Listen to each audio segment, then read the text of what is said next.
Hello bachcho, let's read this question. The question says a large number of fish are suddenly found floating dead on a lake. There is no evidence of toxic dumping, but you find an abundance of phytoplankton. Suggests a reason for the fish kill.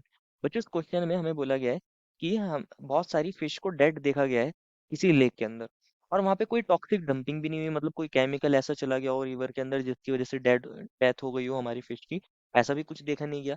लेकिन एक चीज notice करी गई है कि वहाँ पे abundance of phytoplankton है मतलब वहाँ पे फाइटोप्लैंक्टन्स उसके अंदर बहुत ज्यादा देखे गए हैं उस लेक के अंदर उस वाटर बॉडी के अंदर। तो हमें बताना है कोई रीजन जिसकी वजह से फिश क्या हो गई है बच्चों किल हो गई है फिश की डेथ हो गई है तो हमें वो रीजन बताना है। तो फर्स्ट ऑफ ऑल बात करते हैं इस क्वेश्चन के की कंसेप्ट के बारे में। इसके बारे में बात कर रहे हैं बच्चों इस क्वेश्चन के की कंसेप्ट के बारे में और की कंसेप्ट क्या होगा बच्चों। Dissolve oxygen in water bodies. क्या होगा बच्चों की concept is dissolve oxygen in water bodies. Water bodies अब इस चीज को ध्यान से समझना है बच्चों।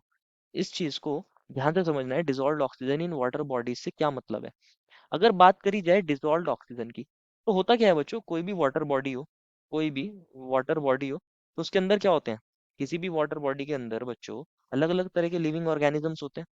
अलग अलग तरह के लिविंग ऑर्गेनिज्म कंसिडर करिए ये कोई वाटर बॉडी है। इसके अंदर बच्चों क्या होते हैं। फिश भी होते हैं एक्वाटिक एनिमल्स होते हैं फिश होते हैं प्लांट्स होते हैं बच्चों। फिश भी होते हैं प्लांट भी होते हैं एक्वाटिक प्लांट्स भी होते हैं। एक्वाटिक एक्वाटिक प्लांट्स होते हैं तरह तरह के ऑर्गेनिजम्स होते हैं बच्चों किसी भी वाटर बॉडी के अंदर। अब इनको भी सरवाइव करने के लिए क्या चाहिए होती है ऑक्सीजन चाहिए होती है। तो वाटर बॉडीज के अंदर ऑक्सीजन प्रेजेंट होती है। वाटर बॉडीज के अंदर ऑक्सीजन प्रेजेंट होती है और फिश या एक्वाटिक प्लांट्स इस ऑक्सीजन को क्या करते हैं यूज करते हैं इस ऑक्सीजन को यूज करते हैं जिससे वो सरवाइव कर सके। जिससे वो सरवाइव कर सकें अलग अलग ऑर्गेनिजम्स भी प्रेजेंट होते हैं। वो सभी ऑर्गेनिजम्स इस ऑक्सीजन को क्या करते हैं यूज करते हैं टू सरवाइव। तो इसी ऑक्सीजन को बोला जाता है डिसॉल्व्ड ऑक्सीजन। क्या बोला जाता है इसी ऑक्सीजन को जो वाटर बॉडीज के अंदर ऑक्सीजन ये प्रेजेंट है इसी को बोला जाता है dissolved oxygen. Dissolved oxygen. Generally ये देखा जाता है कि अगर इसका लेवल 6 ppm तक हो तो हमारे ये जो ऑर्गेनिजम्स हैं इजीली सरवाइव कर सकते हैं। अगर 6 ppm या उससे ज्यादा इसकी वैल्यू है तो वो सरवाइव कर जाते हैं। लेकिन अगर 6 ppm से कम लेवल हो जाता है 6 ppm से तो वो इजीली सरवाइव नहीं कर पाते। तो होता क्या है अगर फाइटोप्लैंक्टन्स की बात करी जाए फाइटोप्लैंक्टन्स की फाइटोप्लैंक्टन फाइटोप्लैंक्टन फाइटोप्लैंक्टन के अंदर बच्चों जनरली हमारे सारे ऑर्गेनिक पॉल्यूटेंट्स आ जाते हैं। ऑर्गेनिक पॉल्यूटेंट्स आ जाते हैं फॉर एग्जांपल इसके अंदर ग्रास आ जाती है लीव्स आ जाते हैं एक्वाटिक लीव्स आ जाती हैं ग्रास आ जाते हैं बच्चों। ग्रास आ जाती है ट्रैश जितना भी ट्रैश है वो सभी के सभी किसके अंदर आता है फाइटोप्लैंक्टन के अंदर आते हैं। एक्सेट्रा डेड रिमेन्स आ जाते हैं प्लांट्स के एनिमल्स के तो ये सब इसी के अंदर होता है जो वाटर बॉडीज के अंदर प्रेजेंट होता है उसी को फाइटोप्लैंक्टन बोलते हैं। और ये कैसे होते हैं बच्चों ये बायोडिग्रेडेबल होते हैं। कैसे होते हैं biodegradable biodegradable biodegradable. That means इसको क्या करता है हमारे पास जो वाटर के अंदर बैक्टीरिया होता है बैक्टीरिया क्या करता है in presence of oxygen. Water bodies के अंदर बैक्टीरिया भी प्रेजेंट होता है और in presence of oxygen oxygen की प्रेजेंस में इन प्रेजेंस ऑफ ऑक्सीजन ये क्या काम करता है डिकम्पोज कर देता है। क्या करता है डिकम्पोज कर देता है किसको बच्चों फाइटोप्लैंक्टन्स को। डिकम्पोज फाइटोप्लैंक्टन्स ध्यान से समझना है बच्चों ये बहुत इंपॉर्टेंट चीज है। क्या करता है बच्चों हमारे पास जो फाइटोप्लैंक्टन्स होते हैं वो होते हैं बायोडिग्रेडेबल। और जो बैक्टीरिया वाटर बॉडीज के अंदर प्रेजेंट होता है वो क्या काम करता है वो डिकम्पोज कर देता है फाइटोप्लैंक्टन्स को। और फाइटोप्लैंक्टन्स को जब वो डिकम्पोज करेगा तो ऑक्सीजन को यूज करेगा। और वो अगर ऑक्सीजन को यूज करेगा तो डिजॉल्व ऑक्सीजन का लेवल क्या हो जाएगा डिक्रीज हो जाएगा।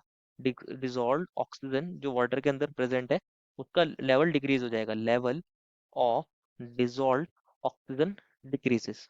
Level of dissolve oxygen decreases ऐसा बोल सकते हैं। अगर बहुत सारे फाइटोप्लैंक्टन्स होंगे एक्सेसिव फाइटोप्लैंक्टन्स होंगे एक्सेसिव फाइटोप्लैंक्टन्स होंगे तो बैक्टीरिया बहुत ज्यादा ऑक्सीजन को यूज करेगा। तो लेवल जो होगा डिजॉल्व ऑक्सीजन का वो बहुत ज्यादा डिक्रीज हो जाएगा। Decreases by very much decreases by large amount जितना होना चाहिए था डिजॉल्व ऑक्सीजन का लेवल उससे बहुत ज्यादा क्या हो जाएगा डिक्रीज हो जाएगा बहुत ज्यादा लेवल डिक्रीज हो जाएगा। जो लेवल 6 ppm डिजॉल्व ऑक्सीजन का मिनिमम रेंज होती है वो उससे भी ज्यादा क्या हो जाएगा डिक्रीज हो जाएगा। तो फिश होंगी बच्चों जो हमारी फिश होंगी एक्वाटिक एनिमल्स होंगे उनको ज्यादा से ज्यादा ऑक्सीजन नहीं मिल पाएगी। तो उनके लिए क्या हो जाएगी इनसफिशियंसी ऑफ ऑक्सीजन हो जाएगी। क्या बोल सकते हो बच्चों आप क्या बोल सकते हो इनसफिशियंसी इनसफिशियंट ऑक्सीजन रहेगी वहाँ। Insufficient oxygen is present for fish. इसकी वजह से क्या होगा फिश के लिए इनसफिशिएंट ऑक्सीजन होगी। जितनी ऑक्सीजन उन्हें मिलनी चाहिए थी, जितनी फिश है उसके कंपैरिजन में जितनी ऑक्सीजन होनी चाहिए थी, उनको मिलनी चाहिए थी सरवाइव करने के लिए, अब ऑक्सीजन के लेवल्स हो गए हैं कम और फिश है बहुत ज्यादा। तो क्या होगा, फिश सरवाइव नहीं कर पाएंगी, वो रेस्पिरेट नहीं कर पाएंगी और वो डेड हो जाएंगी। ये यही रीजन है बच्चों कि हमारी बहुत सारी फिश किल क्यों हो गई, जबकि टॉक्सिक डंपिंग भी नहीं हुई, लेकिन फाइटोप्लैंक्टन ज्यादा होने की वजह से क्या हुआ, बैक्टीरिया ने ज्यादा से ज्यादा ऑक्सीजन को यूज करा, जिससे वो फाइटोप्लैंक्टन्स को डिकम्पोज कर सके। और जब वो ज्यादा ऑक्सीजन को यूज करता है, डिसॉल्व्ड ऑक्सीजन का लेवल वाटर बॉडीज के अंदर डिक्रीज कर जाता है। और वाटर बॉडीज में अगर डिसॉल्व्ड ऑक्सीजन का लेवल डिक्रीज कर गया, तो हमारे aquatic animals, aquatic plants like fish, इनको क्या नहीं कर पाएंगे, यूज नहीं कर पाएंगे, उनके लिए ऑक्सीजन की इनसफिशियंसी हो जाएगी। तो हमारे पास वहाँ ऑक्सीजन के लेवल डिक्रीज हो जाएंगे, तो इनसफिशियंट ऑक्सीजन रह जाएगी। तो कुछ ही फिश क्या कर पाएंगी, उस ऑक्सीजन को यूज कर पाएंगी, बाकी सबके लिए ऑक्सीजन लेवल, ऑक्सीजन प्रेजेंट नहीं, तो वो क्या हो जाएंगी, डेथ हो जाएगी, वो सर्वाइव नहीं कर पाएंगी। This is the final answer. I hope you understood it well and best of luck.